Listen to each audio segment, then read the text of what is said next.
Assalamualaikum warahmatullahi wabarakatuh. Bertemu kembali dengan saya, Ibu Siti Tienti Wahyuni Nasution, Magister Pemikiran Islam dalam bidang studi Sosiologi di SMA Islam An-Nizam, Medan. Apa kabar anak-anak? Semoga semua dalam keadaan sehat walafiat, tetap semangat belajar sosiologi. Karena sosiologi wonderful.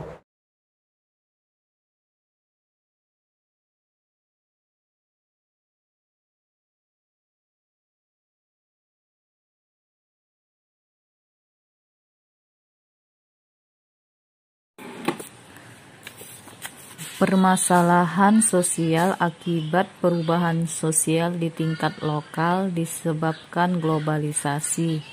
Nah, di sini kita membahas tentang masalah ketimpangan sosial di masyarakat. Anak-anak yang baik, ketimpangan sosial di masyarakat merupakan masalah sosial. Kenapa? Karena menyangkut suatu kondisi dan situasi yang tidak kita harapkan, yang berkaitan dengan terpenuhinya rasa keadilan di masyarakat. Pada umumnya, ketimpangan atau kepincangan sosial berkaitan erat dengan kekuasaan. Kekuasaan merupakan fenomena yang selalu ada di dalam setiap kehidupan sosial. Dalam masyarakat ada orang yang lebih berkuasa daripada orang lain. Orang-orang yang berkuasa memiliki kecenderungan akan tetap mempertahankan kekuasaannya lewat berbagai cara, baik dengan cara yang legal maupun ilegal. Sedangkan orang yang tidak memiliki kekuasaan akan berusaha dan berjuang mendapatkan kekuasaan.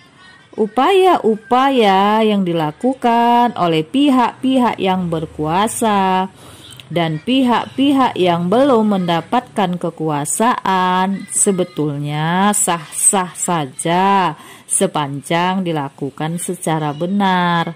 Namun pihak orang yang tidak memiliki kekuasaan biasanya dalam posisi yang serba terbatas untuk mendapatkan akses kekuasaan.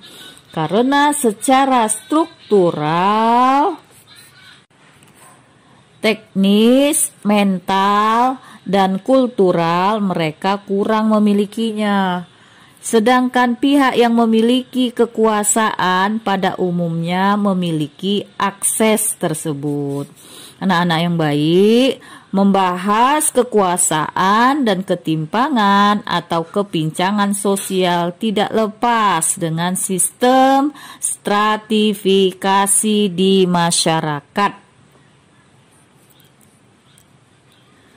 Menurut Walter Lord dalam bukunya A Night to Remember mengisahkan bahwa pada tanggal 10 April 1912, kapal Titanic berlayar dari Inggris menuju New York, Amerika Serikat. Kapal mewah tersebut dalam perjalanannya menabrak gunung es pada tanggal 14 April 1912 di Lautan Atlantik dan akibatnya tenggelam. Pada peristiwa tersebut korban yang dapat diselamatkan jiwanya dan dari jumlah penumpang 2.300 orang,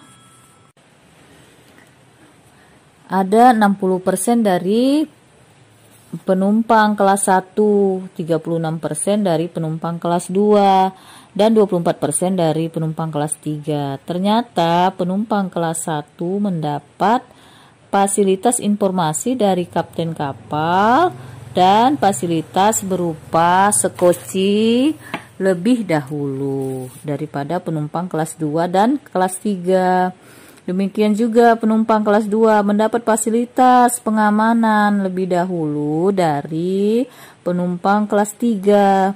Berdasarkan informasi tersebut menunjukkan bahwa ketimpangan sosial berkaitan erat dengan status seseorang pada lapisan masyarakat. Nah, ini sebagai contohnya tadi ya, penumpang kapal Titanic ya.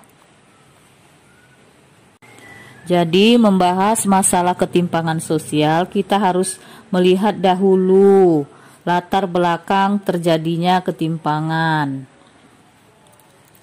Nah, ada beberapa faktor yang melatar belakangi ketimpangan sosial, antara lain stratifikasi sosial, sikap prejudice ya, dan diskriminasi.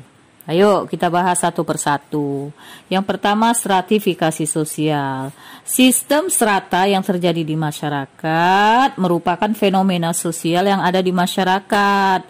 Sistem stratifikasi yang sangat berpengaruh terhadap timbulnya ketimpangan sosial adalah sistem stratifikasi tertutup yang tidak memberi peluang kepada anggota strata tertentu untuk berpindah ke strata yang lain, terutama dari strata bawah ke strata yang lebih tinggi. Dalam sistem stratifikasi tertutup terdapat beberapa sistem yang memiliki kontribusi terjadinya ketimpangan sosial, yaitu sistem kasta. Pada masyarakat yang menganut sistem kasta seperti pada masyarakat Hindu, pekerjaan seseorang ditentukan oleh status kastanya. Bahkan ada anggota masyarakat yang tidak memiliki kasta yang disebut kaum paria. Ya. Pada umumnya pada masyarakat yang menganut sistem kelas sosial di mana status orang ditentukan oleh keahlian yang dimilikinya, ini merupakan gambaran masyarakat yang demokratis. Namun kenyataannya ketimpangan sosial tetap ada.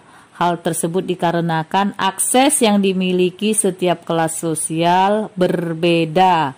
Seperti kelompok pemilik modal atau pengusaha akan lebih mudah untuk mengembangkan usaha dan kepentingannya. Sedangkan bagi kaum pekerja atau buruh, akses untuk meningkatkan taraf kehidupan sosial ekonominya serba terbatas karena tergantung dari posisi tawar yang dimilikinya relatif lemah. Nah, yang kedua, yang menjadi faktor yang melatar belakangi ketimpangan sosial adalah sikap prejudice ya. Sikap prejudice adalah sikap berdasarkan pada generalisasi yang tidak berdasarkan realita dan cenderung subjektif. Sikap ini bisa diarahkan pada kelompok orang dari kelas sosial, jenis kelamin, umur, partai politik, ras, atau suku tertentu. Sikap prejudice dapat menjurus pada sikap stereotip, yaitu sikap mengkategorikan kelompok tertentu berdasarkan perasaan suka dan tidak sukanya. Misalnya memandang orang miskin cenderung bodoh, ya. Nah, sikap prejudice juga menjurus kepada sikap rasisme, seperti yang dilakukan kaum Nazi terhadap kaum Yahudi pada awal Perang Dunia Kedua. Dan yang ketiga adalah diskriminasi. Diskriminasi juga menjadi salah satu faktor yang melatar belakangi munculnya ketimpangan sosial di masyarakat. Adapun ketimpangan ini bermuara dari adanya ketidakadilan.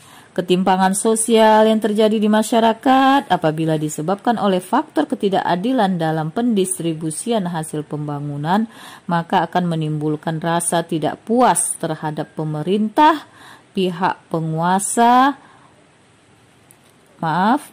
pihak pengusaha swasta yang dapat memicu adanya berbagai bentuk gerakan sosial seperti demonstrasi, class action, dan pergolakan daerah. Hal-hal tersebut apabila tidak diselesaikan dengan baik sampai ke akar permasalahannya bisa jadi akan melemahkan dan menghambat proses integrasi sosial. Masalah ketimpangan sosial di masyarakat sangat ditentukan oleh berbagai hal seperti yang telah diuraikan tersebut di atas. Kita sebagai siswa, ya kamu ya sebagai siswa kelas 12 sudah seharusnya mengamati dan menelaah fenomena-fenomena yang ada di lingkungan masyarakatmu dan mencoba untuk menganalisis adanya ketimpangan sosial dan mencari berbagai solusi. Demikian pembelajaran hari ini. Sampai jumpa di video pembelajaran berikutnya. Jangan lupa like, comment, and share video ini. SMA Islam An-Nizam, unggul, cerdas, Islami. Assalamualaikum warahmatullahi wabarakatuh.